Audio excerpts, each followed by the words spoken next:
Gold medal वाली बहू। सपना के पिता एक गरीब किसान थे। माँ पिता खेत में काम करते तो पीछे से सपना गांव के बच्चों के साथ हॉकी खेलती। एक दिन शाम को, सारा दिन खेलती रहती है, ये नहीं कि छोटे भाई को संभाले।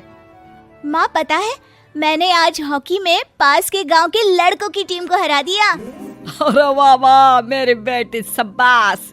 ये ले कर रुपया, जा जाकर टॉफी खा ले। सपना खुशी से पिता के गले लग जाती है और बाहर चली जाती है। अरे तुम इसको बिगाड़ रहे हो, मैं ना इसकी शादी ही करा दूंगी। ऐसा कैसे शादी करा देगी? हाँ, अभी तो उम्र खेलने की है। माँ बड़बड़ करती वहां से निकल जाती है। लेकिन शाम को उन लोगों के घर कुछ लोग आते हैं। अरे राम सुखिया, जरा ये तो बतलाओ, सपना के बारे में क्या सोचा है? अरे क्या सोचना है मास्टर जी, पढ़ रही है, जितना पढ़ सकती है पढ़े, फिर शादी करवा देंगे, कोई अच्छा सा गांव का ही लड़का देख लेंगे। अरे तुम तो उसके पिता हो, तुमको कुछ नहीं पता? माँ घबरा जाती है। अरे का मास्टर जी, का पता नहीं, का हो गया? हम तो इनसे पहले ही बोल रहे थे कि लड़की की जात है, संभाल लो। अरे भाभी जी, आप भी ना कभी अच्छा भी सोच लिया करो। अरे सपना क्या खेलती है हॉकी, बड़े से बड़े आदमी भी नहीं जीत पाते हैं उससे। कल गांव में एक टीम आ रही है, लड़कियों की हॉकी खेलने उसे भेज देना, वहाँ शायद कुछ बात बन जाए। अरे ना ना मास्टर जी, कोई खेल वेल नहीं करवाना हम लोगों को, वो भी शहर के लोगों के साथ तो बिल्कुल भी ना। शहर के लोगों को ना कोई भरोसा नहीं होता मास्टर जी। अरे कैसी बात कर रही हो सपना की माँ, बुरा आदमी तो हर जगह मिल जाएगा, उसके लिए शहर का और गांव का। हाँ हाँ मास्टर जी, हम लोग तैयार हैं, कल आ जाएगी सपना वक्त से। माँ के लाख मना करने पर भी पिता सपना को हॉकी टीम के लिए भेज देते हैं। शाम को सपना वापस आती है, लेकिन लट के मुंह से। और क्या हो गया, मार खाई हो का? कौन मारेगा हमें? कोई मार वार खाकर नहीं आए। अरे फिर शकल पर 12 क्यों बजे हैं, बताओगी? देखो माँ, आप समझोगी नहीं, बताकर फायदा क्या है? अरे बिटिया रानी, हम तो समझेंगे ना, हमें ही बता दे। सपना पापा के गले लग जाती है। पापा, मैं ना सिलेक्ट हो गई हूँ भारत की हॉकी टीम में खेलने के लिए। अरे वाह, ये तो बहुत ही खुशी की बात है मेरे बच्चे। फिर मेरी गुड़िया काहे परेशान है? पापा, मुझे दिल्ली जाना पड़ेगा आगे की प्रैक्टिस के लिए।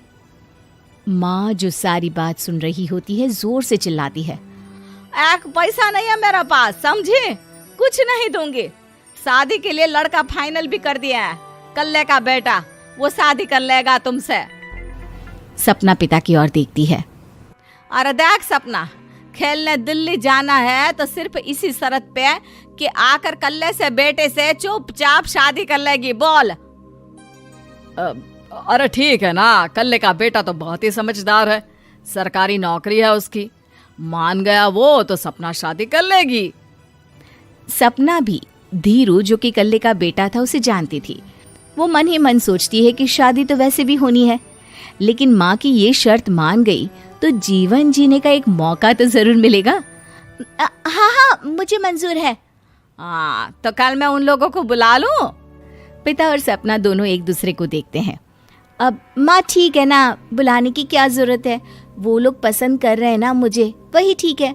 बस आप तो मेरा दिल्ली का बैग पैक कर दो। सपना दिल्ली जाती है, दिल्ली टीम के लिए खेलने के लिए।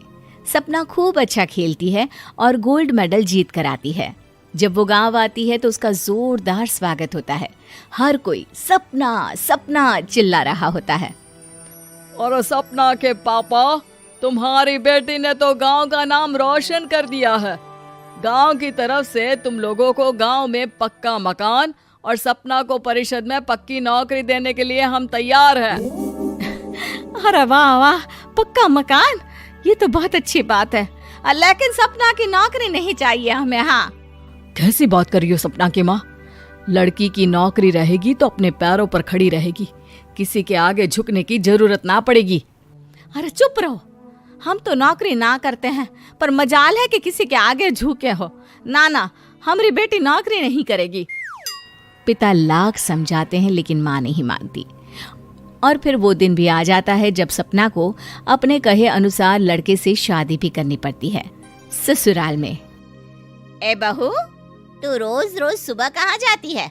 घर का सारा काम निपटा कर कहाँ भागती है? माँ का घर तो पास ही है, वहीं निकल जाती है क्या? नहीं माँ जी, मैं हॉकी खेलने जाती हूँ, मुझे खेलना पसंद है। खेलना पसंद है? अरे कैसी बात कर रही है बहू, शादी के बाद तो कोई लड़की खेलती फैलती नहीं है, वो घर का काम काज देखती है। सपना कुछ नहीं कहती। वो एक रोज कमरे में अपनी अलमारी ठीक कर रही होती है कि तब सुनो, वो जो लटक रहा है ना, क्या बोलते हैं उसे? मेडल। सपना पति की बात सुनकर खुश हो जाती है, उनके पास जाती है। मैं सोच ही रही थी कि तुमने कभी पूछा क्यों नहीं। ये मेडल है, मैंने जीता है, पता है, हॉकी में। बड़ा मैदान, बहुत से लोग, 2 टीम और फिर शुरू होता है जुनून। पता है, लगता है जैसे बस जिंदगी यही है, खेलते रहो, भागते रहो, दौड़ते रहो और लक्ष्य को पालो। सुनो ना, मैं ना भारतीय टीम के लिए खेलना चाहती हूँ। माँ, यहाँ तो आ जरा। सपना हैरान हो जाती है कि ये क्या हो गया, पति अचानक से माँ को क्यों बुला रहा है। हाँ बेटा, क्या हो गया? काहे गला फाड़ रहे हो? माँ, ये सपना क्या कह रही है? अरे बीवी तो बोलती ही रहती है बेटा, लेकिन क्या हो गया, चिल्ला क्यों रहे हो? ऐसा क्या बोल दिया इसने? माँ ये बोल रही है कि इसको खेलना है भारतीय टीम के लिए। सपना डर जाती है। नहीं माँ जी, मैंने कहा कि मैं चाहती हूँ कि वो मैं बोला था ना, शादी के बाद कोई खेलता नहीं, घर का काम काज देखता है, लेकिन फिर भी। नहीं माँ जी, ठीक है, मैं घर का काम देखूंगी, कल से मैं खेलने भी नहीं जाऊंगी, माफ कर दीजिए। सपना पति की तरफ देखती है जो माँ की तरफ देख रहा होता है। उसे गुस्सा तो आता है, लेकिन करती भी तो क्या, सास के सामने कैसे पति की क्लास लगाती। अरे बेटा, अब क्यों घूरे जा रहे हो बहू को?